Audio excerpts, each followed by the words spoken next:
Monday, 26th December 2022, coming at you from city of Shoreline, Washington State, United States of America, planet Earth, only planet I call home. And COVID-19 pandemic update for the day is I'm doing pandemic pit career writing and publishing work on Wikipedia, and I'm working on page curation, so the focus is page curation, and this is phase 2 of page curation for approximately 33 page articles, approximately, as follow-up to World Championships that happened this month, December 2022, in pool swimming. And so phase 2 is, at this point, it's in what I have done today, and am doing on my to-do list for the rest of the days, international championships tables, which are not the longest tables to make. I think I literally put in approximately 24 man-hours to make the world records table that is on Reagan Smith, the swimmer's page, the Minnesotan. So it's international championships can take a few hours to make the tables for one page. So it's not exactly fast work, because I go through and I check each of the placings and medals and stuff, which can make it longer, but it's very helpful, especially if I've written on a page, not even like for, let's say, okay, I did Maxime Grousset this morning, and the first competition I wrote for him, like the full competition for this year, was the 2022 European Aquatics Championships, which was in August, if I'm recalling correctly. So August, and so I'm like, sometimes I like to spend a year on a page if there's nobody else contributing prose to the page, so that there's like a year swath. So it would mean, I have not written for him in full for World Championships. I added medals from the 2022 World Aquatics Championships, but okay, so for World Aquatics Championships, which is a long course pool, I did write for him in full for the short course pool format this month. So, but he started competing internationally at the continental level in 2016. So the international championships are a way of getting the pages up to date in some form. And so being like, okay, I've contributed text and I added in some text for the 2020 Summer Olympic Games, but not everything is there. And so there's like part of 2022, but this person started competing in 2016 and has, I don't remember the exact number, approximately a dozen competitions under their belt, continental or world championships, or Olympic Games. And so there's a bit of, when I've written about 2, there's a whole lot missing from the page. So the international championship section is a way of providing information that they have competed in a bunch of competitions, and here's that in some form. And then it also, when I've overhauled page, which is like pages, as going back and putting in text for each of those competitions, it's a lot easier to do once there's an international championships table, because I can literally just go, let me look at this competition, I'm going to fill in this competition in the text of the article. What did they place in? Let me find that. So it makes it a whole lot easier to put text on the page. So from a writing perspective, it's great. From a reading perspective, it's great. I think that was before I started writing on Wikipedia. I was like, these international championships tables are nice. It would be nicer if everybody had them. Because if only people who've won a bunch of medals have them, it's by no means representative of the sport, right? So it should be everywhere if we're talking about like treating people as equals kind of thing. And so I'm pushing forward on that perspective. I will also say it's a very interesting table to put into perspective if one is has discovered page histories. So that's like, you can go back and through and see what the page looks like after each edit is made, how it looked when it was first made, stuff like that. Not everybody knows about it, but it's like one of those things that once a person finds the button for the revision history or chronology or history of the page, the article, it's like something one cannot unsee, and it's so interesting to see how some writers will lie about when they retrieved a reference and say they retrieved it at the time, but if you can go back to July 2022 and look at the page, it wasn't on the page at that point in time. It's gonna be like, oh, that writer lied and stuff like that. So it gets into how a page is made, but not everybody has found it, and it's like one of those things that once is seen can't really be unseen. So yeah, but not everybody knows about it. Kind of that's like the more the more discerning consumers, or discerning, or people who've just been like, what does these tabs mean, right? And what does it mean, all of these timestamps? If I click on a timestamp, what does that do? What do I see? Oh, this is different. Why might it be different? Oh, look, there are changes made. That kind of thing. But it's very interesting. The international championships tables are very interesting from my perspective. And putting together when a Wikipedia article is made and what that person had that was like notable when the page was made, and whether or not a page creator, so the person who makes the page, like the first edit, chose to include any medals or not, right? Did they conveniently leave off a World Junior Championships for a kind of thing, where somebody won like 5 medals or something like that.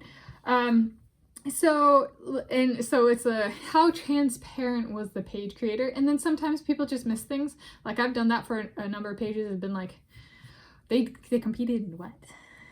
You know, like I'll make a page and like I just legitimately don't know, and somebody comes through with new categories for the page, and they're like, look, your person competed in the 2015 European Games, and I'm like, I learned something new. So sometimes it's people just being like, they want the page for a certain person, but they don't want to say or show, I guess is a better way of phrasing it, why they chose a person, a swimmer. So I'm focusing on pool swimmers today, so pool swimming. So they won't put the medal on the page or medals on the page. They'll just make it look like it's something else, kind of why they chose the page. So there are editors like that. There are page creators more specifically like that. I try to include everything, which can be daunting, but it helps me fine-tune who I choose. And then I also have I am not making a swimmer's Wikipedia page unless I have them pegged for at least 2 individual events, world records they could set in individual events, and a pathway to achieve each of those world records without the Olympic Games, because the Olympic Games are so slow on the international competition level that I'm just like, it's disqualified. So for each pool swimmer page article I've made,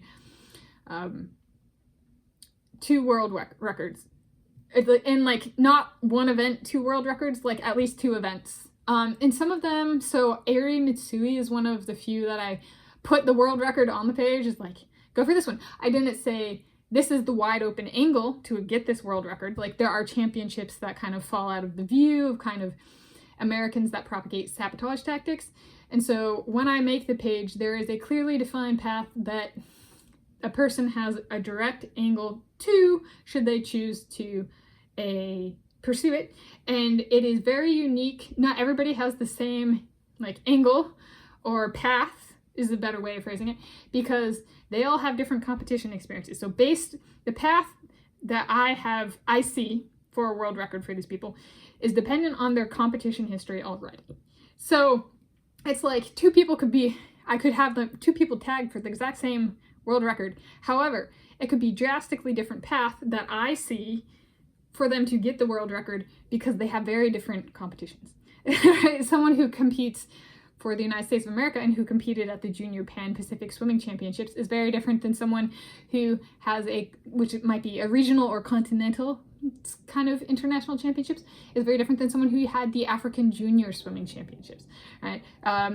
Very different resources, very different competitions, very different geography as to where those competitions are held, kind of thing. So the competition history and what they have under their belt very much determines the path. And it's preserved in how the page is created somehow. So, and then someone I have tagged for after the page was made for a certain world record, though not necessarily the path, is Analia P. Gray for the 50-meter backstroke. And then I've done that for Ari Mitsui for the 200-meter butterfly. And that is, you could think of it as like 4 world records if you really wanted to. It's like they could do long course and short course in each event, and there's 2 events. So 2 events. It's not course specific. So if one wanted to play devil's advocate, it would be like a minimum of 4 world records kind of thing. And that's without like, well, maybe they go on a hunt and they just really specialize and get 10 world records in that event. I don't know. But I'm talking about baseline. There's a tag. They have the times and the trajectory and the competition experience to define a clear way forward in a quick, fast, rapid sense without the Olympic Games. Why without the Olympic Games? Because I think 2024 for pool swimming is a perfect example. There's like World Long Course Championships. There's a World Short Course Championships. There's the European Long Course Championships. And then there's the Olympic Games. And the Olympic Games for the United States of America is great. They're always at the top of the medal table. Or except for there was like 1 Olympic Games there wasn't, or something like that. Point being, if someone is not American, and even if they are American and they're not a favorite, because the press heavily favorites during the Olympic Games becomes a unprofessional decision to pursue, depending on what countries one's from. So if one is from potentially like, say, no, we're not gonna do examples. We're just gonna say, okay, if somebody is from a country and they're really fast and they were going after a world record and they know, okay, something's off about the Olympic Games, Americans always win even if they're not the fastest, and it's kind of viewed as a rigged system, maybe I just go to these other 2 world championships, right? There's 3 world championships in 2024 scheduled currently in the pool swimming. So the professional decision, professional meaning professional in conduct and potentially professional in pay. So those are 2 different things, an adjective and a noun. A professional makes money. Professionalism or acting professional, I think, is an adjective. And there can be very different things. American swimmers are notoriously unprofessional in conduct. I think the 2016 Olympic Games was kind of reflective of that kind of across the board. I don't know if there was a single American that came out with a good reputation from those games. Pool swimmer. And so, yeah. Yeah, that's the Olympic Games are nice. However, it is not always the wisest decision, be it professional conduct or like how one should define one's career as a pool swimmer. And it's, if one's not going to win a medal and get prize money, because the Americans always win, just go somewhere else, right? There's other competitions that might actually offer more prize money. And so financially, monetarily, conduct-wise, and notability-wise, like, I'm not going to watch the Olympic Games, like, if the Americans are winning, and they always do. So, like, I don't really focus on Americans anymore. That's just, I mean, Nicolo and Adam Peaty stole the show in the men's 100 breaststroke for me, and I was writing about 2 of the male Americans in that race. Okay, like, so, like, there's just because there's so many Americans, even if I do watch, my attention immediately goes to the other things. I'm like, well, that's more impressive. Right? So there's a bit of, at some point, financial, just conduct, monetary, if you want to count that as different than financial. The Olympic Games become unreasonable, especially for those who are not American, or whose country might not have historical presence in the medal table, because then the Americans, when that person wins a medal, will just say they cheated. That's their go-to phrase. They cheated. Especially with some of the returning Olympians from 2016, notoriously bad conduct group. So yeah, but that's what I've been up to today, and some of the stuff around that. Pandemic, pit crew, writing, and publishing.